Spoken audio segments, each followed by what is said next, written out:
Hello and welcome to Sports This Morning. I'm Cecilia Omogbe. Coming up on the program this morning, the Super Eagles of Nigeria will be in action against the indomitable Lions of Cameroon today for the second game in 4 days. The first one was on Friday, and today's game will be another chance for the Super Eagles of Nigeria to try and beat Cameroon in an international friendly in Austria.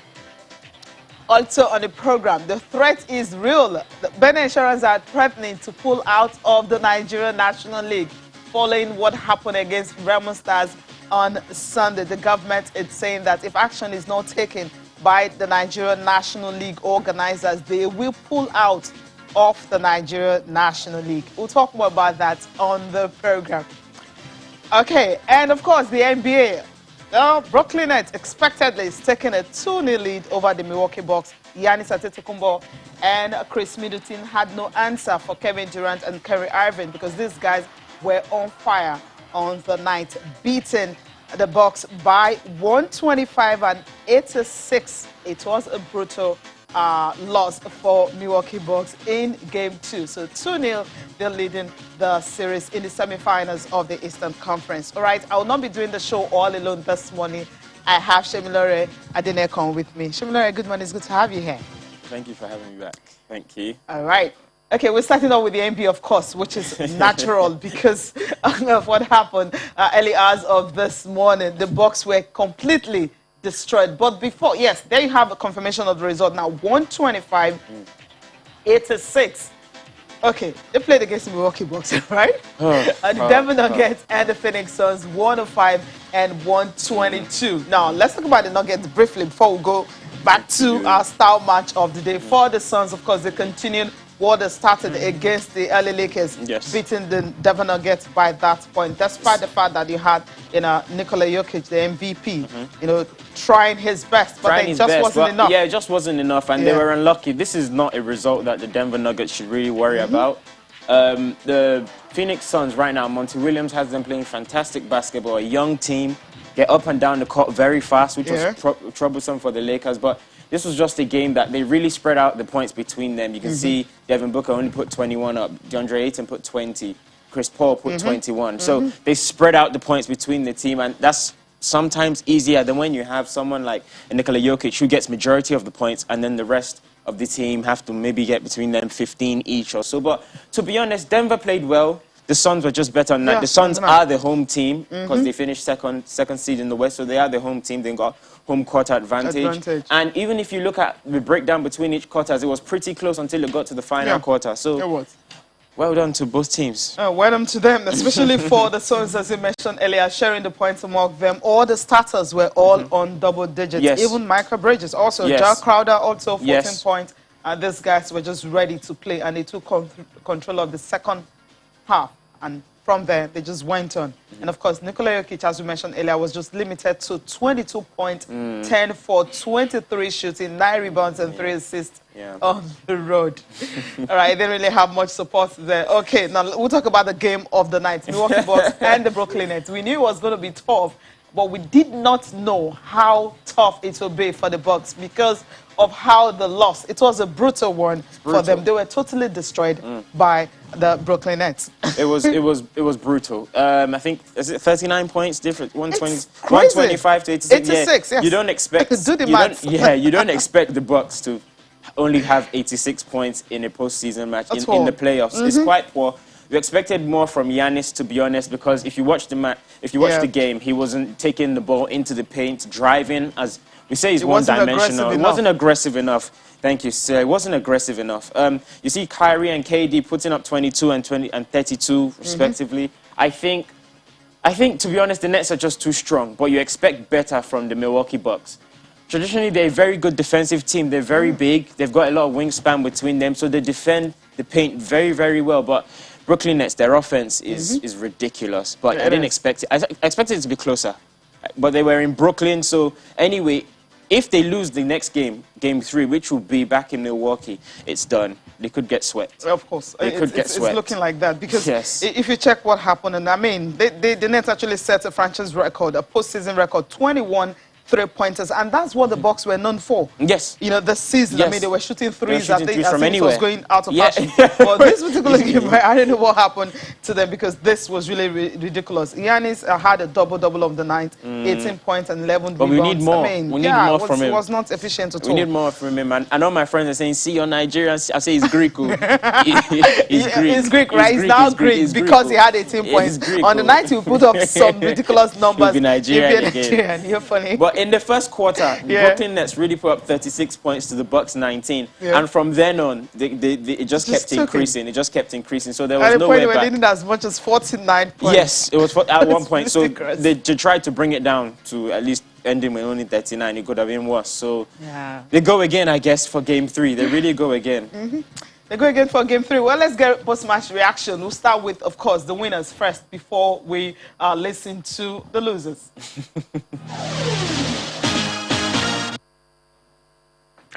Austin Okonakpan will join us now on the program. Austin, good morning. It's good to have you join us. Good morning, Cecilia. Good morning, Shemilore, and sporty greetings to all our viewers watching us from different parts of the world.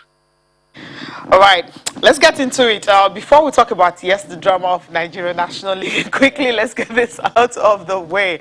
The Nigerian Olympians Association, led by Olumide Oyedeji, who is the president, putting up, want to put up a show, really, to actually honor or celebrate other Olympians. About 15 Olympians have been selected, so they will be celebrated on the 24th of June, and that will be in Abuja. The reason for this is simply because they feel that if, people are really not celebrating them, yes, they also want to honor their own person, and this is something they want to be doing frequently if possible, because right now it's self-funded, so they're just tasking themselves to put this up, to pull up this together to ensure that, yes, some of these Olympians, I mean, they're going to start from 1952, till date, just pick out those athletes that have actually distinguished themselves in representing the country. I think this is really a good development coming from the Nigerian Olympians Association.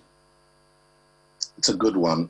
Let's commend Olumide Oyedeji. He's been talking to me right from when they started getting serious as an association. And then when you honor people, you're telling them well done. You're telling them we appreciate you. And then particularly that they are Olympians, such a John right there, and some other Olympians that have gone on to represent this country and even win medals. And I love the fact that they're going way back as the 1950s, because sometimes when you talk about the Olympics, some people just remember only Atlanta 1996, but Nigeria has been going to the Olympics before 1996. I will not forget the heroic display of Najima Ogun. Those sort of persons should be, honored, should be appreciated, so that they can be motivated to inspire the younger generation, so that they can tell their stories, so that they can believe that the country appreciates what they have done, and then they need to, pass on the torch. So this is a good one. They've waited for the country to do one or two things, and if it's not coming, hey, it's time to celebrate yourself. So kudos to the Nigerian Olympians Association for putting this together. Yeah, let's quickly listen to its president, Olumide Oyedeji, talking about this event. Of course, I'll get reaction from Shemilore on the program. We're going to honor our legends. We are going to celebrate ourselves. We're going to give the younger generation something that they have to be looking up to, so that they will have a mission, an innovation, and a passion to wear green, white, green, the color. It's going to be a lot of talking, a lot of discussion. We decided that on the 23rd of June, that will be the Olympic Day. We're going to have Olympia Forum and the activities, and AGM, we're going to call it. And on the 24th, we're going to be having a banquet and dinner, which will be called the labor of our heroes past. And with this, about the 15 Olympians who have represented this country from 1952 up to the moment will be rewarded, awarded, and celebrated. All right. I mean, Austin, you just listen. Basically, all the things we've talked about, rewarding our athletes. So, I mean, the good thing is, or rather, is it really a good thing? Because it's self-funded. I mean, when I spoke to him, he said he actually wrote to the ministry, they're still expecting support from other avenues. But right now, they are tasking themselves and putting it together. You saw Henry and Mickey, other Olympians there, just trying to do something. Maybe when they start up this, I'm sure other people want to, join the boat and, support them in whichever way they can. It's same old same story, So I like the fact that Olymide made it clear that it's time to celebrate themselves. Sometimes you just need to pick yourself back up and say, well done for everything that you've done. They also need to volunteer, bring out their services to inspire the younger generations. Yes, self-funded. I'm sure the ministry will say they are busy with the Olympics now, but they shouldn't give up. Talk to corporate organizations, talk to state governments. Most of them are from different states in Nigeria, and then just see how states can support our legends in one way or the other. I'm sure they'll be fine at the end of the day, Cecilia. Obviously. Okay, Shemila, what do you think? Just your thoughts on this one before we move on. Yeah, it's very interesting. What I took from there is the fact it can help to motivate, even though we're celebrating the past athlete, this helps motivate the next generation. Knowing that, yes, okay, I'm appreciated, I'm celebrated after I retire whilst I'm doing I'm competing is fantastic. It's fantastic to see. And yes, like you said, sometimes you have, like Austin said, sorry, you have to celebrate yourself. Yeah. And even though it's self-funded, eventually when people see things succeeding, they'll want to jump on. So eventually the money will come. Okay, the topic of the day, I mean, Nigerian National League. Before we talk about... It's not even funny. It's not funny, right? Funny. Before we see the pictures, and let's just listen to the Deputy Governor of Edo State, Philip Shoaibu, talking immediately after the insurance players returned home. Most of them with, injured because of the incident that happened at Remo Stars. We demand from NFF and the League Management Committee to first ban Remo FC from further participating in any organized tournament by the NFF. Because if fans and players and officials of a football club will connive to beat up fellow players and officials, for me is barbaric, and we take exception to that, and we are requesting that NFF, as a matter of real sanction, that club should be banned for a period of not less than 5 years. And that's our request. And also we are requesting that NFF and the League Management Committee must, as a matter of facts, give a verified commitment to the safety of vendor insurance players in the remaining matches. Failure to do that, vendor insurance is withdrawing from the Nigerian National League forthwith.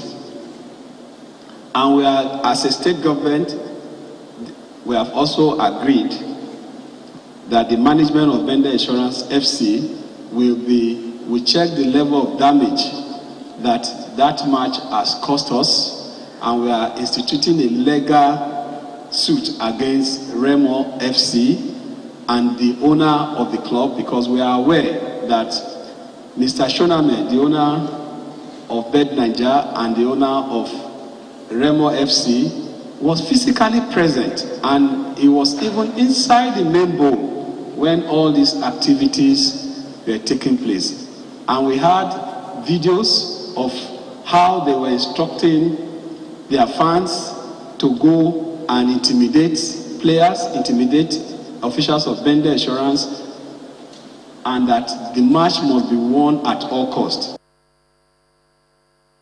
Okay, now there's a statement coming from Remo Stars saying that they condemn the unfortunate incident, of course, that happened during the game, match day 21. They don't like it, so they feel that the game was goalless in the 90th minute, of course, and plus the additional time. So Ben Insurance goalkeeper Kolawole Olodokbo, because he was wasting time, he fell to the ground, so it was hard for them. He removed his gloves, and as a result of that, the center referee, he cited him, so he was issued a second yellow card, which, resulted into a red card. So because of that, he refused to leave the pitch.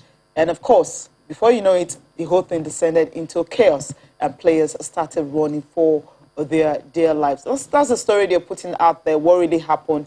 But then, according to, this Remo Stars, they said that they condemn the act, and of course, they will never encourage such acts or violence in football or hooliganism or anything of sort. So this is what they're not happy with. So because of this now, after this incident, we heard from the other party, which is Bender Insurance. Austin, I'll go straight to you. We've seen the statement from Remo Stars condemning the act and, of course, trying to tell us what happened, what resulted to, the fights and the crowd trouble and everything that happened after that game. What do you make of all this? Because yesterday we spoke with the media coordinator, Mike Nizi. He was on the show saying that, look, they will meet. They were going to meet yesterday, and decide what will happen. We are still waiting for official statement from Nigerian National League. But on both sides, you've heard from both parties what really happened on Sunday.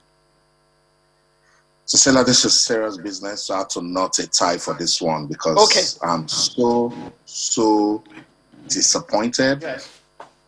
At what happened Sunday, the 6th of June, 2021. Those are the sort of images we're getting out of professional football in Nigeria in 2021. You have fans and players of the home side chasing a visiting team. Ridiculous. And so I struggle to understand, because I've been speaking to persons from Remo, I've spoken to those from Insurance, and I want to put this on the table of the Nigerian National League. I'm going to call out Obina Ogba this morning and say, take leadership. The league is sinking under your leadership and you're not doing anything. We can go on and on and on several occasions. Terrible things happening in the Nigerian National League. These pictures has taken us, look, what happened at Ikene on Sunday has taken league football, particularly at that NNL level, 10 years backwards. Look, sometimes we just ignore what happens in the past until it becomes a situation of life and death. When we start losing people, then we know this is serious. Just look at this. Just look at how. If you look closely at the extended video as well, Austin, there was a point where the home side need to understand that when people come to your home to play, it is your duty to take care of them. It's your duty to protect them. The game is fair play. We need to stop this win at all cost stuff. Mr. CEO that went down to want to tell Shaki to quickly leave the pitch that he's been given a red card. Wow. Sir, can you sit down where you are and tell people to do their job? Because those are the little things that incite the sort of crowd trouble that we saw. And you as a leader of the club, you are supposed to be responsible. Mr. Kunle Shodame has done so well for football development in Nigeria. I want to charge him this morning to not allow persons to destroy his effort. Because the truth of the matter is we keep coming all the time this happens in Nigerian football, say, we know the stouts. They're not the people that cause the trouble. We try to tell them because this is business.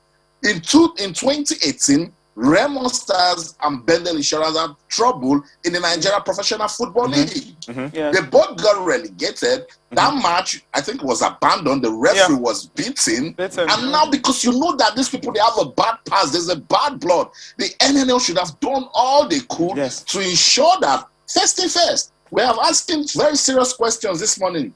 NNL, Obina Ogba and your team, who allowed fans into the stadium? Question one. Because part of the PTF directive is that fans shouldn't be at the stadium. How did those guys get into the stadium?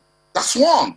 Two, you know there's bad blood between Remo Stars and Bendel Insurance. You could count the number of security officials you saw trying to stop that. So at the time it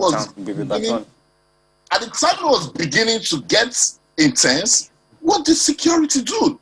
In Kano, we saw a referee being beaten helplessly. He would have been killed. He was running for his life. In 2021, we're talking about this happening in league football in Nigeria. They say this is the most important league in the country. So this morning, whether we like it or not, it is simple. Football is serious business. If we don't want to do again, it is not by force. Yes. Everybody close shop and let's protect life and property.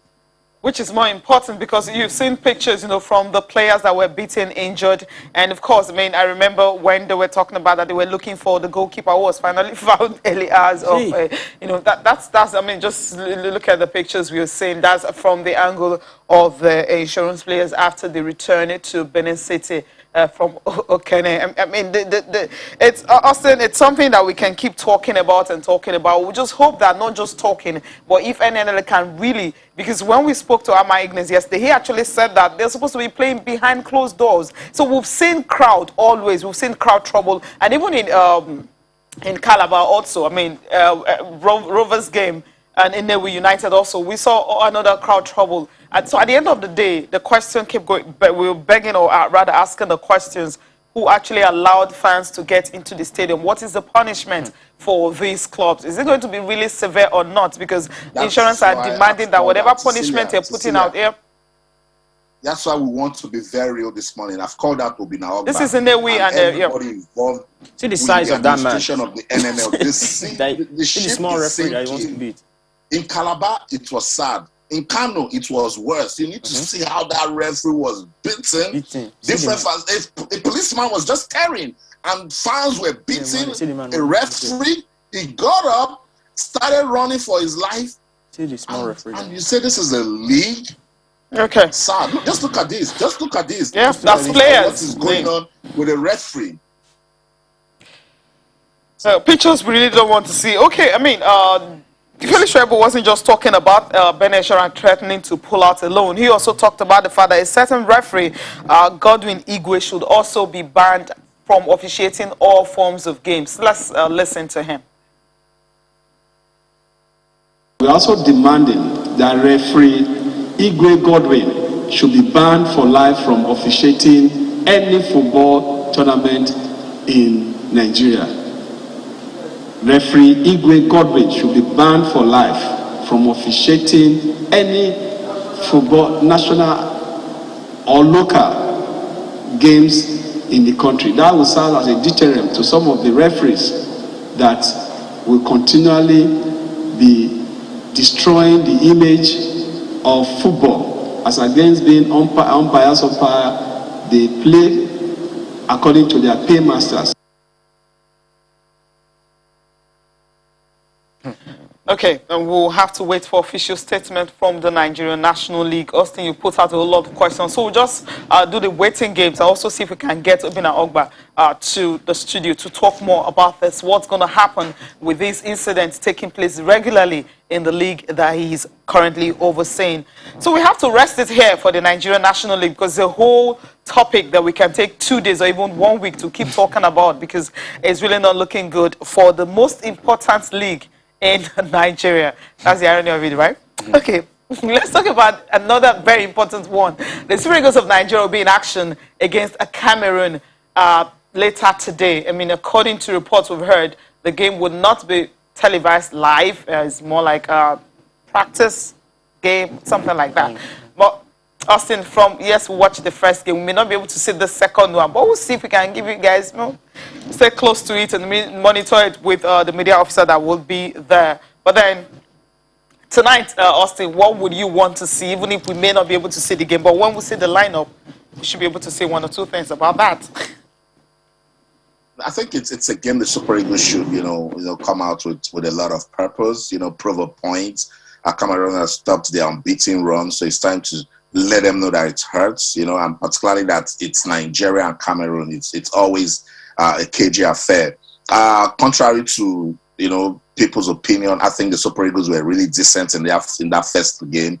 Cameroon had just 1 shot on goal and they scored it. And Super Eagles created a lot of chances and the goal didn't come, Coach Rohr has another opportunity to keep to his words, test new players. He has said that Francis will be in goal today. Ahmed Musa will also start. So with Ahmed Musa starting, that will bring some leadership and guidance to the young players. So it's going to be a very tight game, but I strongly believe it's one the Super Eagles can win tonight.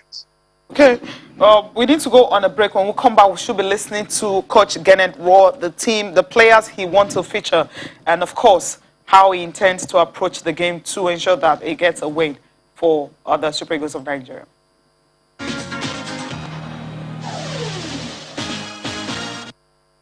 The observations are positive because now some of the players who arrived from Nigeria, especially who were not so fit for the first game, they recovered well, and we could have some interesting training sessions. So I think we will be better physically. There will be some changings in the team, of course. The goalkeeper will change also for this match. Francis will start the game. Then also Musa will start it now. He's fit. And we lost Ekong, so Valentine will come in for the first time. And yes, these matches are made to test some players who could not play so much, and also to have perhaps a new organization. We will try something different, and but we want to win it also. We never won in Austria. This country for us is 4 games now, and but the most important is not the result. The most important is to progress, to learn, to work. We have 16 players who could not come. All these defenders, 5 central defenders, the 2 defensive midfielders, Aribo, Onyeka, the strikers, all the strikers who could not come, the wingers, Kalu, Henry, Osimhen, and all the others, Simi, which was invited also, and even Sadik could not come because of the playoffs. It was a different camping. Yeah, and of course, we'll be seeing a new player, Vincent Onovo, tonight, also defender who had to come in for William Troost Ekong. Austin, what will be a good game for you, quickly, before we let you go tonight? A good game is one that is played with coordination, some level of understanding between the teams, but between the new players and the old guys. A good game would be, of course, for the Super Eagles to avenge that defeat that they had last week Friday, and maybe win in a convincing way that will make people say, yes, okay, it's all good. We have something that we can look forward to as we get ready for the World Cup qualifiers and, of course, the AFCON. All right, Austin, thank you so much for joining us again this morning. Okay, Shimlare is still here. All right. I mean, Super Eagles of Nigeria, I know you watched the game on Friday. I mean, I think, no, but I agree with Austin by saying that we were not as bad as, we were very reactionary in Nigeria, in most places as well. But I don't think we were as bad as everyone is saying we were. Yes, we lost. Ultimately, it's about the result. And the goal by Anguissa was fantastic. But I feel like there's a lot to move forward into going into our rematch. Let's call it a rematch against Cameroon. So, yes, I feel like we weren't that bad. We had good phases of play. The ball, we just couldn't find the back of the net, ultimately. Like Austin said, Cameroon only had 1 shot on target, and that equated to the goal.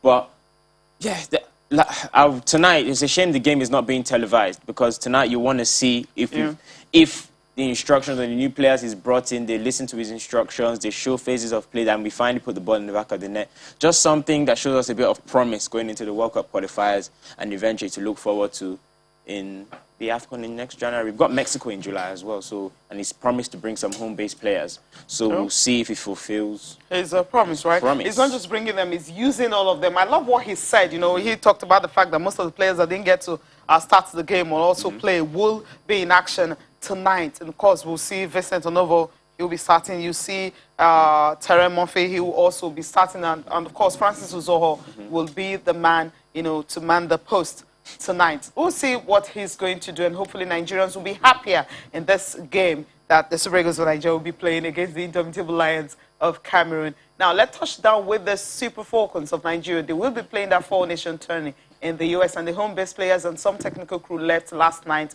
Of course, by this evening, they should be in the U.S. We already have 10 players expected to also be in camp tonight. Like Satu Shola and some other foreign-based players. 2 have already arrived, and the coach is expected to join them early as of this morning. Of course, they'll have their first training on Thursday, and they're playing.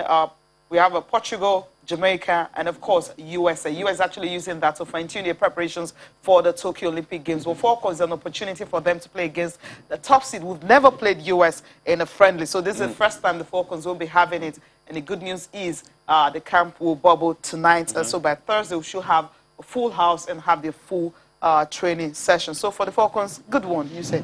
It's a good one in terms of just getting recognition. Playing against US, we all see how much they're televised, especially a lot of the US players at the Women's World Cup last year when America took it home. So it's good for them to be able to test their strengths against the best. That's what you want to do. That's the only way you're going to improve. Of course. Playing the best. So yeah, it's good for them.